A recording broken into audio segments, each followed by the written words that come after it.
નમસ્કાર મિત્રો, સ્વાગત છે તમારું આપણી YouTube ચેનલ ડિજિટલ હાર્દિકમાં। મિત્રો, હજુ પણ તમારા ઘરમાંથી કોઈ પણ સભ્યનું રેશન કાર્ડનું ઈ-કેવાયસી બાકી છે તો ફટાફટ ઈ-કેવાયસી કરી લેજો, કેમ કે હવે માત્ર થોડાક દિવસ રહ્યા છે ઈ-કેવાયસી માટેના। સરકારે રેશન કાર્ડનું ઈ-કેવાયસી કરવા માટેની છેલ્લી તારીખ 31/3/2025 આપી છે। જો તમારા ઘરમાંથી કોઈ પણ સભ્યનું ઈ-કેવાયસી બાકી હશે તો એમનું નામ રેશન કાર્ડમાંથી નીકળી જશે, એટલે જલ્દીથી આ કામ કરી લો। હું તમને આ વિડીયોમાં એ જ જણાવવાનો છું કે રેશન કાર્ડનું ઈ-કેવાયસી કેવી રીતે કરવું, અને એ પણ તમારા મોબાઈલથી। તમારે ક્યાંય પણ ધક્કા નહીં ખાવા પડે, તમારા મોબાઈલથી માય રેશન એપથી આ ઈ-કેવાયસી કરી શકો છો। માત્ર 5 મિનિટનું જ કામ છે। આ વિડીયોમાં ફૂલ પ્રોસેસ આપી છે। આ ઈ-કેવાયસી કરવા માટે તમારી પાસે એક સારો એવો મોબાઈલ હોવો પડે કે જેમાં માય રેશન એપ ખુલતી હોય અને આધારે ફેસ આઈડી એપ સપોર્ટ કરતી હોય એવો મોબાઈલ। બીજું કે તમારા આધાર કાર્ડ જોડે મોબાઈલ નંબર લિંક હોવો જોઈએ, અને તમારા આધાર કાર્ડમાં મોબાઈલ નંબર લિંક છે કે નહીં એ કઈ રીતે ચેક કરવું એના વિશે મેં અલગથી વિડીયો બનાવેલો છે। વિડીયોની લિંક ડિસ્ક્રિપ્શનમાં આપી દઈશ। મિત્રો, વિડીયો ચાલુ કરતા પહેલા મારી વિનંતી છે કે તમે વિડીયોને લાઈક કરજો અને ચેનલ પર નવા હોય તો ચેનલને સબસ્ક્રાઇબ કરજો।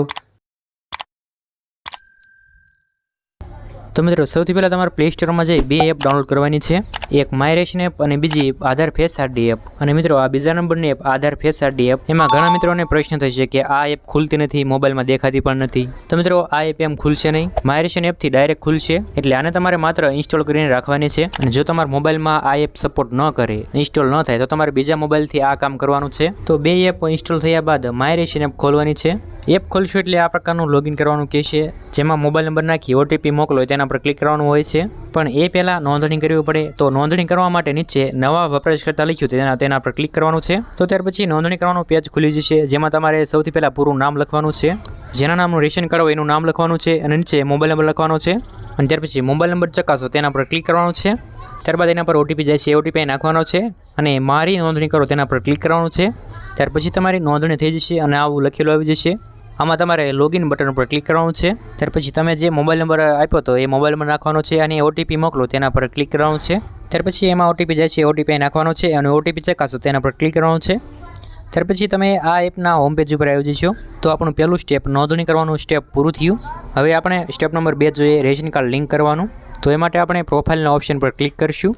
ત્યાર પછી તમારી પ્રોફાઇલ ખુલી જશે, આમાં તમારે તમારું રેશન કાર્ડ લિંક કરવું તેના પર ટચ કરવાનું છે। ત્યાર પછી આ પેજમાં તમારે રેશન કાર્ડનો નંબર નાખવાનો છે, અને નીચે આધાર કાર્ડના છેલ્લા 4 આંકડા નાખવાના છે। હવે એ કોના આધાર કાર્ડના છેલ્લા 4 આંકડા નાખવાના, કે જેના નામનું રેશન કાર્ડ હોય એના આધાર કાર્ડના છેલ્લા 4 આંકડા। અને ત્યાર પછી તમારું રેશન કાર્ડ લિંક કરો તેના પર ક્લિક કરવાનું છે। ત્યાર પછી આવું એક સંમતિપત્ર આવશે, જેને તમારે એકવાર વાંચી લેવાનું છે। ત્યારબાદ તમારે આ બોક્સમાં ટિક માર્ક કરી લેવાનું છે, અને આધાર ઓટીપી જનરેટ કરો તેના પર ક્લિક કરવાનું છે। ત્યારબાદ આધાર કાર્ડ સાથે જે પણ મોબાઈલ નંબર લિંક છે એનામાં ઓટીપી છે, એ ઓટીપી નાખવાનો છે, અને ઓટીપી ચકાસો તેના પર ક્લિક કરવાનું છે, અને ત્યાર પછી તમારું રેશન કાર્ડ લિંક થઈ જશે। હવે મિત્રો, આ એપમાંથી તમારે લોગ આઉટ થઈ જવાનું છે, અથવા એપના ડેટા ક્લિયર કરીને ફરીથી આ એપ ખોલવાની છે, અને ફરી પાછું આ એપમાં લોગિન થવાનું છે, અને આ એપના હોમ પેજ પર આવી જવાનું છે। હવે આપણે સ્ટેપ નંબર 3 જોઈએ, ઈ-કેવાયસી કરવાનું। તો કેવાયસી કરવા માટે હોમ પેજમાં આધાર ઈ-કેવાયસીનો ઓપ્શન દેખાતો છે, એના પર ક્લિક કરવાનું છે। ત્યાર પછી આવું એક સૂચનાનું પેજ આવી જશે, આમાં તમારે આ બોક્સમાં ટિક માર્ક કરીને કાર્ડની વિગતો મેળવો તેના પર ક્લિક કરવાનું છે। ત્યાર પછી આ પેજમાં તમારે આ કેપ્ચા કોડ ભરવાનો છે, અને કાર્ડના સભ્યોને વિગતો મેળવો તેના પર ક્લિક કરવાનું છે। ત્યાર પછી તમારા રેશન કાર્ડમાં જેટલા પણ સભ્યોના નામ હશે એ બધાના નામ આવી જશે। તો કેવાયસી કરવા માટે આધાર ઈ-કેવાયસી માટે સભ્ય પસંદ કરો તેના પર ક્લિક કરવાનું છે। ત્યાર પછી તમારા રેશન કાર્ડમાં જે પણ સભ્યનું ઈ-કેવાયસી બાકી હશે એના નામ આવી જશે। જો બધાનું કેવાયસી થઈ ગયું હશે તો આમાં નામ નહીં આવે, જેનું કેવાયસી બાકી છે એનું જ નામ દેખાશે।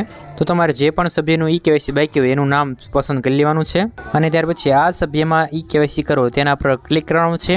ત્યાર પછી આવું સંમતિપત્ર આવશે, જેમાં તમારે અહીં ટિક માર્ક કરી લેવાનું છે, અને ઓટીપી જનરેટ કરો તેના પર ક્લિક કરવાનું છે।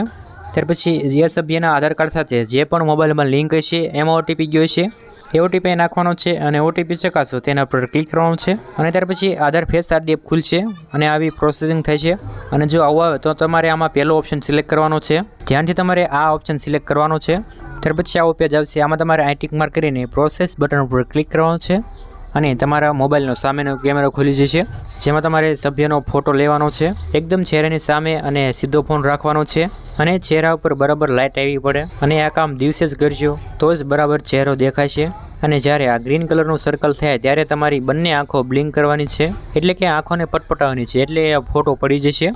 જો એરર આવે તો તમારે ફરી વાર ટ્રાય કરવાનું છે। જો બરાબર ફોટો પડી ગયો હોય તો આવી બધી માહિતી આવશે। આમાં તમારે ટિક માર્ક કરીને મંજૂરી માટે વિગતો મોકલો તેના પર ક્લિક કરવાનું છે। તો તો હવે તમારી આ વિનંતી મોકલાઈ ગઈ છે। હવે તમારે થોડાક દિવસ રાહ જોવાની છે। 2 દિવસ પછી તમારે આ સ્ટેટસ જોવાનું છે અને આ KYC થયું છે કે નહીં, કઈ રીતે જોવું એના વિશે મેં અલગથી વિડીયો બનાવેલો છે। એ વિડીયોની લિંક નીચે ડિસ્ક્રિપ્શનમાં આપી દઈશ। વિડીયો ગમ્યો હોય તો વિડીયોને લાઇક કરજો અને આ વિડીયો વધુમાં વધુ શેર કરજો, તમારા વોટ્સએપ ગ્રુપમાં શેર કરજો।